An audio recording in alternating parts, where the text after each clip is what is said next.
오늘 우리에게 주시는 하나님 말씀은 여호수아서 5장 2절부터 5절까지의 말씀입니다. 함께 읽겠습니다. 시작. 그때에 여호와께서 여호수아에게 이르시되 너는 부싯돌로 칼을 만들어 이스라엘 자손들에게 다시 할례를 행하라 하시매 여호수아가 부싯돌로 칼을 만들어 할례산에서 이스라엘 자손들에게 할례를 행하니라. 여호수아가 할례를 시행한 까닭은 이것이니 애굽에서 나온 모든 백성 중 남자 곧 모든 군사는 애굽에서 나온 후 광야길에서 죽었는데 그 나온 백성은 다 할례를 받았으나 다만 애굽에서 나온 후 광야길에서 난 자는 할례를 받지 못하였음이라. 아멘. 아멘.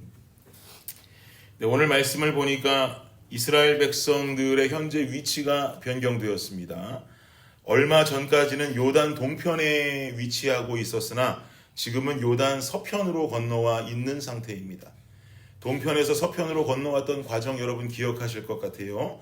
추수할 때가 이르러서 물의 양이 엄청 많아졌습니다. 물의 양이 불어나 있으니 당연히 물살도 거칠게 내려왔겠지요. 요단강을 건너가기에는 환경적으로는 결단코 쉽지 않은 상황이었습니다. 그러나 하나님의 법궤를 맨 제사장들이 요단에 발을 딱 넣자마자 위로부터 내려오는 물이 쌓이면서 멈추게 되고 또 내려오던 물이 그들을 통과해서 사해로 들어갔어야 맞을 것인데 멈춰서게 되니 그들을 통과해서 사해로 흘러가야 하는 물은 완전히 끊겨버렸다라고 성경은 기록했지요. 그렇게 하나님의 기적의 역사로 인해서 요단을 건너온 이스라엘 백성들에게 어떤 하나님의 명령이 주어지는데 어떤 명령이 주어지는지를 한번 보시죠. 5장 2절입니다. 5장 2절 시작. 그때에 여호와께서 여호수아에게 이르시되 너는 부싯돌로 칼을 만들어 이스라엘 자손들에게 다시 할례를 행하라 하시매. 아멘. 하나님의 명령은 무엇입니까? 할례입니다. 할례. 그런데 저는 이 할례에 대한 명령이 좀 의아합니다. 왜 하나님께서는 이 타이밍에 할례의 명령을 내리시는 걸까? 여러분 가만히 한번 생각해 보시면 요단강을 건너기 전에 할례 받는 게 더 안전하겠습니까?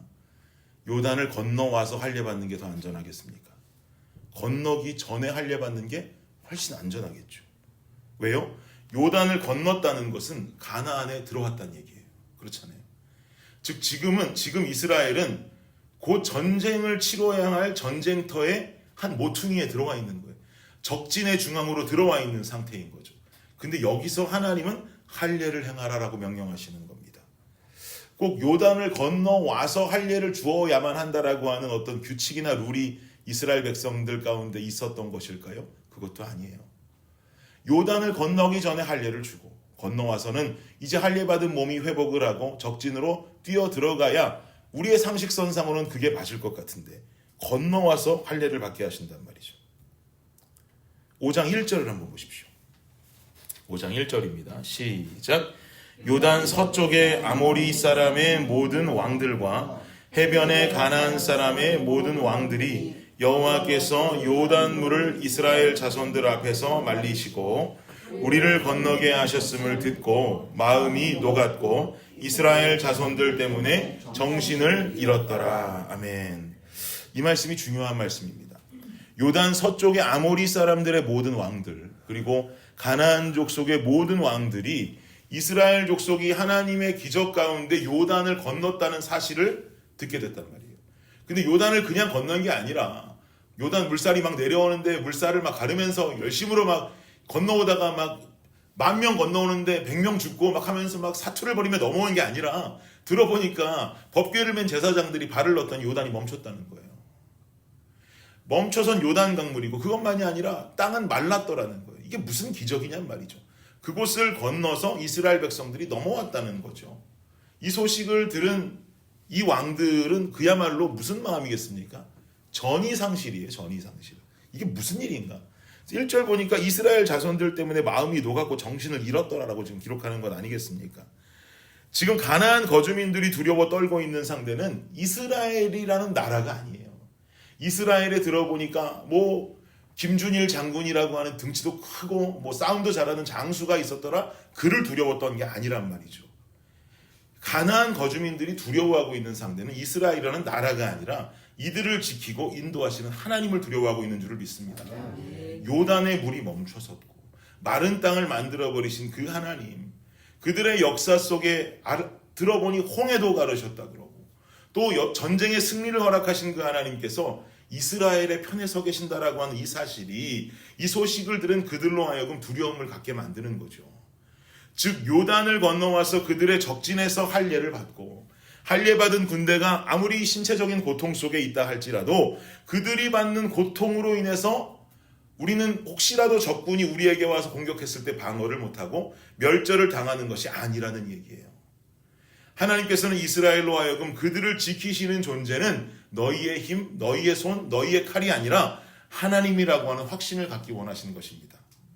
우리의 존재 자체가 적들을 두려워 떨게 만드는 게 아니고 우리가 가진 육체의 힘이 그들을 이길 수 있는 힘이 되는 것도 아니고 오직 하나님이 우리와 함께 계실 때 우리는 승리한다라고 하는 것을 이스라엘은 깨달았어야 되는 거예요. 아멘. 그래야 이스라엘 백성들이 하나님의 명령에 순종할 수 있을 것이기 때문입니다. 이 뒤에 나오는 이야기들을 여러분 잘 아시잖아요. 하나님께서 어떻게 여리고를 무너뜨리시는지, 그리고 우리가 이것을 너무나 잘 알고 있고 또 그 뒤에는 하나님이 아이성에서는 왜 이스라엘의 편을 들어주지 않으셨는지 우린 너무나 잘 알고 있단 말입니다. 사랑하는 여러분, 인생을 살아가면서 우리가 겪는 모든 인생의 전쟁은 하나님께 속해 있는 줄을 믿으시기 바랍니다. 아멘. 그러면 하나님께 속해 있는 이 전쟁에서 우리가 승리를 거머쥐기 위해서는 어떤 준비가 되어 있어야 합니까? 저를 따라해 보세요. 순종하는 거룩한 백성 되자. 거룩한 백성. 순종하는 거룩한 백성으로 서 있을 때 하나님께서는 우리에게 승리를 주시는 줄을 믿습니다. 아멘. 아무리 전쟁이 하나님께 속해 있다 할지라도 하나님 명령에 순종하지 않았던 아이성 전투에서는 이스라엘 백성들 패배했어요. 싹 다 순종하지 않은 것도 아니에요. 아간이라고 하는 그 사람이 지은 그 죄 때문에 이스라엘은 패배했어요. 그러나 이스라엘이 순종했던 전쟁 여리고에서는 매일 한 바퀴씩 돌아라, 7째 날 7바퀴씩 돌아라, 소리 질러라 그랬더니 여리고가 무너진 줄을 믿습니다. 아멘. 완승이 벌어진 거예요.